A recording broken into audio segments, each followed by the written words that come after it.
আজ পর্যন্ত কোনদিন মুসলমানদের উৎসব শবে বরাত একটা হিন্দু মসজিদে দেখার জন্য আসলো না। মুসলমানদের উৎসব শবে কদর একটা হিন্দু কোনদিন চাওয়ার জন্য আসলো না। মুসলমানদের উৎসব রমজান মাসের রোজা একটা হিন্দু কোনদিন তোমার সাথে সমাজ করার জন্য রাখলো না। একটা হিন্দু কোনদিন তোমার ঈদের নামাজে আসলো না। একটা হিন্দু কোনদিন তোমার সাথে জুমার নামাজে অংশগ্রহণ করলো না। তোমাকে দেখার জন্য পর্যন্ত আসলো না। তার কারণ হলো হিন্দুরা মনে করে এটা মুসলমানের উৎসব, আর তুমি মুসলমান হইয়া হিন্দুর দুর্গা পূজায় কিভাবে গেলা? তোমার কি হয়ে গেল? তোমার কি লজ্জা শরম তুমি ধুয়ে ফেলে দিয়েছো? তোমার কি কোনো লজ্জা শরম নাই? লজ্জা শরম নাই। আবার কি সুন্দর বলতেছ, ধর্ম যার যার উৎসব সবাই।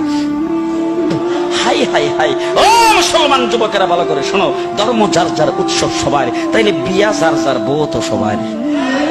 জি, বিয়ে যার যার বউ সবার, পুষ্কুনি যার যার মাস সবার, গাছ যার যার ফল সবার, ক্ষেত যার যার ফসল সবার, দোকান যার যার মাল সবার।